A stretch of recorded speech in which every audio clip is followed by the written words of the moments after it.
여러분 반갑습니다. 짜잔! 어반입니다. 영상을 찍는 지금 시각은요, 2022년 7월 2일 오후 7시 1분이니까, 방금 또 내 유튜브 영상이 올라왔겠네요. 또 이번엔 누가 침 질질 흘리면서 1등이 됐는지는 모르겠는데, 아직까지는. 어떤 오늘은 특별한 이야기가 아니라 좀 시시콜콜한 이야기, 오랜만에 영화 이야기 하는 거 진짜 오랜만이죠. 그죠? 그래서, 영화 이야기를 한번 해보려고 합니다. 제가 어제 영화를 보고 왔거든요. 오랜만이라기보다는, 좀 굉장히 만족도 높게 보고 온 것 같아. 그래서 처음에 황과장 만나가지고 냉삼 먹고 2차 꼼장어 먹고 3차 볼링 치고 4차 양주 샀거든. 아벨라워서 가는 도중에 극장이 있거든. 극장에 보다가 야 우리 헤어질 결심 볼래? 이렇게 돼서 헤어진 결심 둘이 손잡고 보고 그리고 또 와서 또 양주 빨고 이렇게 뭔가 이제 방송도 되게 다이나믹했단 말이에요. 굉장히 방송 중에도 빅 이벤트가 열려가지고 굉장히 재밌는 하루를 보냈는데 근데 오늘은 뭐 거기에 대한 이야기가 아니라 내가 보고 왔던 헤어질 결심이란 이 영화에 대해서는 한번 얘기를 해보고 싶다는 생각이 들더라고요. 그래서 뭐 일단은 뭐 박찬욱 감독이라고 했을 때는 좀 호불호가 많이 갈리는 느낌이 있는 것 같아요. 그죠? 그리고 본 감독 같은 경우는 그런 부분에서 호불호가 갈릴 수가 없는 느낌이 있어요. 그래서 저는 개인적으로 본 감독을 제일 좋아하는 게 뭐 이번에 가장 최근에 본 영화 내가 항상 얘기했잖아. 아마 3년 전이나 4년 전만 해도 나는 대한민국에서 내가 한국 영화 중에서 최고라고 생각했던 게 나는 타짜 원이었단 말이야. 최동원 감독의 역작이라고 나는 생각했는데 그게 내 인생의 최고의 한국 영화였다고 한다면 그걸 갈아치운 게 기생충이었거든. 그래서 야 어떻게 기생충은 이렇게 기승전결이 딱딱 맞을 수가 있지? 그리고 메시지까지도 심어놨잖아. 그지? 와 이랬는데 근데 사람들이 이 헤어질 결심을 보고 기생충이랑 많이 비교를 하더라고. 그래서 야 그 정도란 말이야 이렇게 해서 내가 이제 결국엔 봤어. 그리고 보고 느낀 결론을 내리자면 야 그 정도까지는 아니고 내 생각에 그 정도까지는 아닌데 근데 박찬욱 감독 작품 중에서는 세 손가락 앞에 무조건 꼽힐 영화가 아닐까 그런 생각이 들더라고요. 그래서 이 영화를 한 줄 평으로 제가 얘기를 하자면 그거지. 사랑만큼 일그러진 저주는 없다라고 말하고 싶어. 이 대사 어디서 많이 들었던 대사지, 그치? 약간 그런 느낌. 정말로 사랑만큼 일그러진 저주는 없다라는 그 느낌이 그대로 드는데, 근데 개인적으로 저는 박찬욱 감독은 본인 스스로를 이제 그런 상업 영화를 만드는 감독이라고 말을 하지만, 내가 봤을 때는 상업성과 예술성을 동시에 가지고 있다는 느낌이 많이 들어요. 그리고 저는 개인적으로 감독마다 자기 스타일이 있잖아. 근데 박찬욱 감독의 그 영화 분위기를 좀 좋아해요. 저는요. 그래서 이 분위기라는 건 여러분들 박찬욱 감독 영화 많이 본 사람은 내가 무슨 얘기하는지 알 거야. 색감도 약간 조금 칙칙하고 하다못해 가구 같은 거 하나, 벽지 같은 거 하나 쓰더라도 박찬욱 감독이 좋아하는 색감 같은 게 있는 것 같아. 약간 좀 칙칙하면서도 눈에는 잘 박히는 그런 채도가 있거든. 그래서 올드보이에서도 이제 벽지나 이런 거 보면 이게 잘 박혀 눈에 약간 칙칙해 보이지만 그런 것들이 뭐 금자씨에서도 그대로 나오고 이번 영화에서도 좀 그대로 나오거든. 보면서 아 이게 박찬욱 감독의 그런 것들이구나. 흔히 영화에서 미장센이란 단어로 표현을 하잖아. 소품 하나 이런 거 하나도 다 이제 뭔가 나름의 각자의 의미가 있는 거. 그래서 아 확실히 디테일은 살아있다라는 느낌이 들면서 처음엔 너무 집중해서 본 것 같아.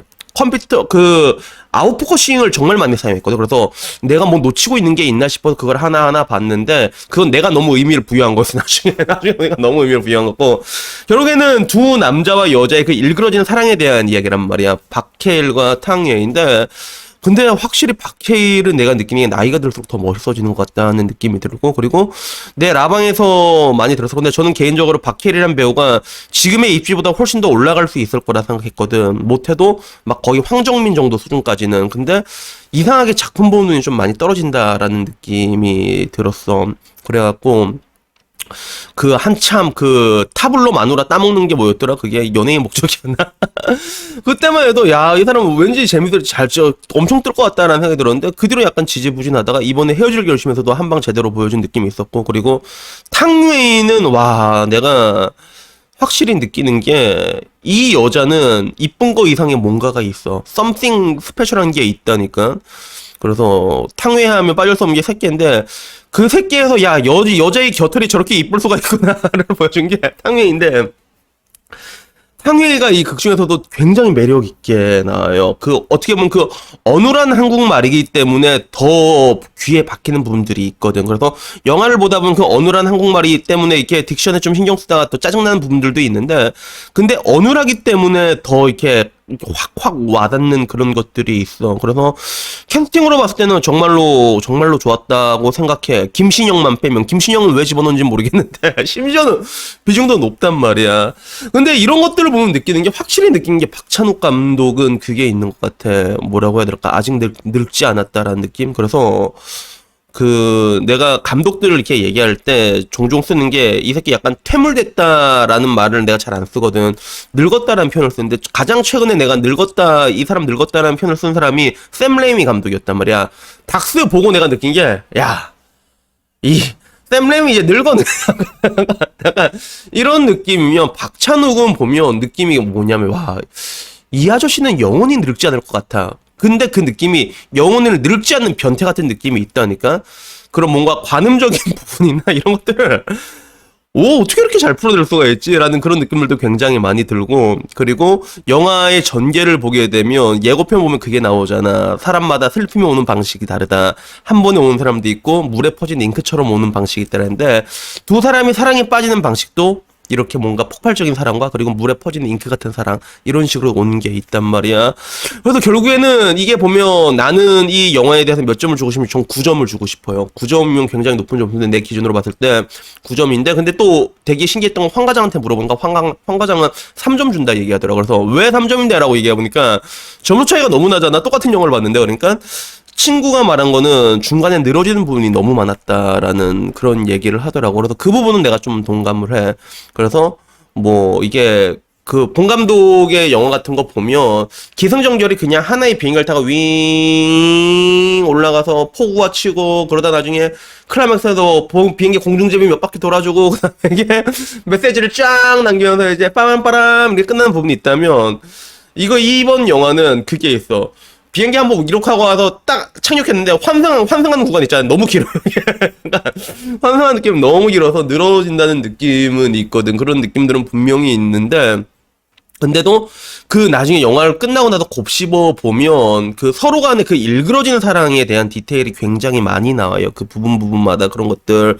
그래서 그걸 보면서 그걸 마지막에 한 방을 터트리거든. 그래서 박찬욱 감독이 좀 보면 타란티노랑 좀 닮은 게 있다니까. 그 올드보이도 그렇고 보면, 뭐 복수나 이것도 그렇고, 그 클라이막스에 한번 빵 터트리는 게 있잖아. 근데 약간 차이가 있다면, 쿠엔틴 타란티노는 감자나 고구마를 한 100개 먹여놓고 마지막에 터트린다 하면, 박찬욱 감독은 그 정도까지는 아니잖아. 그지? 근데 그 딱 터트린 게 있는데, 마지막에 그 딱 터트린 딱 그 부분에서, 어우, 나 진짜 소름 돋았어. 영화 보고. 소름 돋았어. 그래서 나도 중간에 좀 약간 늘어질 때, 왜냐 우리 술 오지게 먹고 중간에 봐고, 저거 뭐지? 약간 이런 게 있었는데, 마지막 부분이 진짜 인상 깊거든. 그래서 이거는, 이 정도는 내가 얘기해줄게. 완전 스포는 아니고, 탕웨이가 극중에 박해란한테 저를 사랑한다고 했잖아. 이렇게 얘기를 해. 근데 박해란 사랑한다고 얘기한 적이 없거든. 그게 저를 사랑한다고 했잖아요. 이러는데 자기는 한 적이 없단 말이야. 근데 그 비밀이 마지막에 풀려. 그 마지막에 딱 듣는 순간에, 와, 나 진짜 그 듣는 동안 소름 쫙 돋는 거잖아. 소름 쫙 돋는 거. 아, 씨발. 이거 약간 이거 있잖아. 씨발이 절로 나온 거 쫙 퍼지더라고. 그래서 마무리까지 딱 끝나고 난 다음에 영화 끝나면 박수 쳤어. 난 진짜. 박수 쳤어, 진짜. 그래서, 아, 사람들이 왜 이거에 대해서 그렇게까지 높게 평가하는지는 알 것 같다라는 느낌이 들더라고. 물론, 내 개인적인 느낌으로 기생충까지는 아니지만, 그래도. 근데 나는 솔직히 말해서 그 박찬욱 감독 작품 중에서 최고는 아직까지는 올드보이라고 생각을 하거든. 올드보이라고. 근데 올드보이는 원작자가 따로 있잖아요. 근데 박찬욱 감독은 이제 각본부터 시작해갖고 연출부터 다 자기가 하는 그런 경영인데, 이번에도 각본도 이제 같이 썼다고 하더라고. 그래서 그런 것들을 감안을 했을 때 박찬욱 감독의 오롯이 그 본인의 것 중에서는 분명히 최고라고 말할 수 있는 작품이 아닌가 하는 그런 생각이 들더라고. 그래서 여튼간에 이걸 보면서도, 야, 박찬욱 감독은 진짜 왠지 영원히 늙지 않는 변태일 것 같다라는 그런 느낌이 들었고, 그리고 마찬가지로 나 와타시 어반도 영원히 늙지 않는 변태. 늙긴 하겠지만 늙어서도 꾸준하게 부지드립 치고 그지 찌찌드립 치고 이러면서도 좀 뭔가 좀 이렇게 변태처럼 저도 이렇게 살고 싶은 그런 생각이 잠깐 들었습니다. 그래서 여튼간에 뭐 오늘 뜬금없는 영화 이야기는 여기까지고요. 헤어질 결심 정말로 괜찮은 작품이니까요. 호불호는 근데 좀 갈릴 수 있겠다라는 느낌이 들거든. 근데 원래 박찬욱 감독 작품 자체가 원래 그래. 원래 호불호가 심하게 갈리는 경향이 있으니까 이거 감안하셔가지고 보셨으면 좋겠습니다. 여튼 뭐 오늘 이야기 여기까지고 다음엔 좀 더 좋은 이야기로 찾아뵙도록 하겠습니다. 이상입니다. 감사합니다.